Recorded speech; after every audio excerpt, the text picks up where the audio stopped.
प्यारे बहनों और भाइयों, मेरा नमस्कार स्वीकार हो। देखिए, आज हम आपके लिए बता रहे हैं कि सत्य धर्म क्या होता है।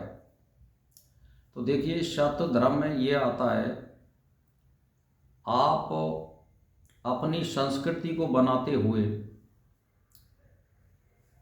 और अपनी इंद्रियों के दमन करते हुए संसार में वेद के अनुसार शुद्ध आचरण करें। किसी भी देवी देवता की पूजा करें आप, लेकिन संस्कृति को मानते हुए आचरण करना बहुत ही आवश्यक है। तो इसका मतलब ये हुआ कि जब आप सत्य आचरण करोगे और अपनी संस्कृति को बनाए रखते हुए परमात्मा का ध्यान और स्मरण करोगे अपने शरीर में, आंतरिक वृत्ति में, यानी आत्मा और परमात्मा का मिलन, और उसको अपने शरीर में देखते हैं। वो कुंडली के रूप में भी जाना जाता है और आत्मा परमात्मा के रूप में भी जाना जाता है और वो शक्ति के रूप में भी जाना जाता है। तो उसको अपने शरीर में ही देखिए। आत्मा का ही परमात्मा से मिलन होता है। बाहरी देवता हमारे लिए केवल निमित्त मात्र होते हैं। हमारी आत्मा को ही जाना पड़ता है, इसमें किसी का सहारा नहीं मिलता है। केवल आचरण तुम्हारे साथ जाते हैं। धर्म का मतलब आचरण है। आप संसार में जो वेद में आचरण दे रखे हैं, यानी उसको आप यूँ कह सकते हैं कि अनुष्ठान योग, या उसको आप अष्टांग योग कह सकते हैं। इन सब में जितने नियम होते हैं वो सत्य आचरण के अंदर आते हैं। भाई, किसी को दुख नहीं देना,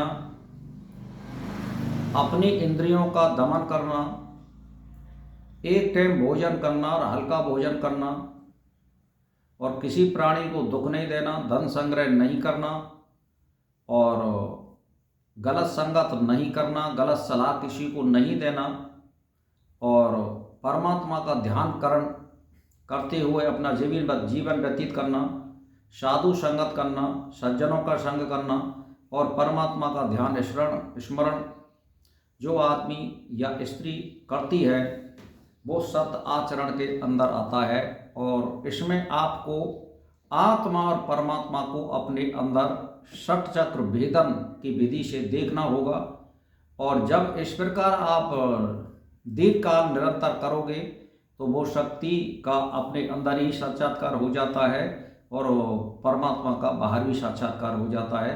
पहले बाहर की क्रिया को सिद्ध करिए, पहले फिर अपने अंदर वाले को सिद्ध करिए। तो केवल सत्य आचरण से मतलब है, मान के चलिए आप किसी की अहिंसा कर रहे हैं, चोरी लफंगेबाजी कर रहे हैं, किसी का धन हरण कर रहे हैं, तो वो चाहे किसी धर्म का पुजारी हो, किसी धर्म का मानने वाला हो, वो केवल ढोंग कर सकता है, परमात्मा को प्राप्त नहीं कर सकता है। तो धर्म सत्य आचरण के अंदर आता है, चाहे वो कोई सा धर्म हो। लेकिन संस्कृति को अपनी को बनाए रखना चाहिए, संस्कृति को नहीं मिटाना चाहिए। बहुत से धर्म ऐसे हैं कि कुंडली योग तो करा रहे हैं, देख रहे हैं, लेकिन हमारी संस्कृति को मिटा रहे हैं। वो बिल्कुल धर्म के विरुद्ध है। हमें अपनी संस्कृति बनाए रखनी होगी। जैसे हमें राम की पूजा करना, कृष्ण की पूजा करना, महादेव की पूजा करना या हनुमान की पूजा करना, इसमें कोई पाप नहीं है, करनी चाहिए।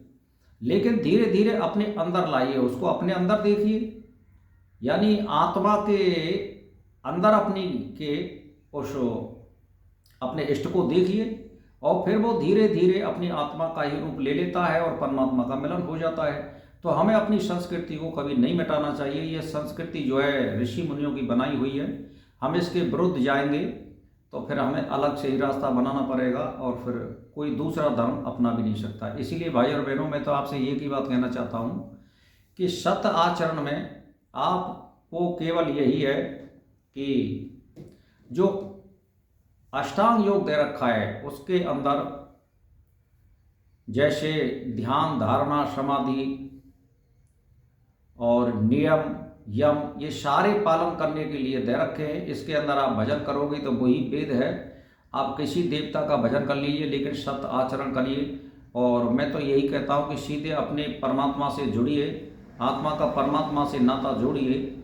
तो हमें केवल अपनी आत्मा को सबल बनाना है, कर्मों के द्वारा हमें दूसरे से कोई लेना देना नहीं है। तो सत आचरण का मतलब है आप कोई सा भजन करिए, किसका भी भजन करिए, लेकिन इसमें आना पड़ेगा सत्य आचरण में। अगर आचरण नहीं करोगे तो कोई धर्म नहीं है, कोई संप्रदाय नहीं है, वो सब लफंगेबाजी है और बकवास है, वो दूसरों के लिए नुकसानदायी होगा। गाय सेवा करना, पक्षी चुगाना, मछली इनके लिए दाना गिरना, या मतलब ये है कि हवन करना, अपाजों की सेवा करना, लगड़े लूलों की सेवा करना, क्या ये गलत है? ये परमार्थ में आते हैं सभी, इनको करना चाहिए। हमें किसी प्राणी को दुख नहीं देना चाहिए, कहने का मतलब ये है। तभी आप धर्म का पालन कर सकते हो। ज़्यादा की तो बात छोड़ो, अपनी आत्मा को भी आप दुख नहीं दे सकते, कोस नहीं सकते, वो भी अधर्म में आता है। तो इसीलिए कभी ये संकल्प नहीं करने चाहिए कि मैं मरूंगा, मैं फांसी लगाऊंगा, मेरे लिए ये दुख हो रहा, नहीं करना चाहिए। ये भी सब अधर्म में आते हैं। तो भाई और बहनों, सत्य आचरण अपनाइए और अपनी संस्कृति को बनाए रखिए और परमात्मा का दीर्घ काल और निरंतर ध्यान करिए। इसी में भलाई है आपकी और हमारी और संसार की। बस इसी के साथ मेरा नमस्कार स्वीकार।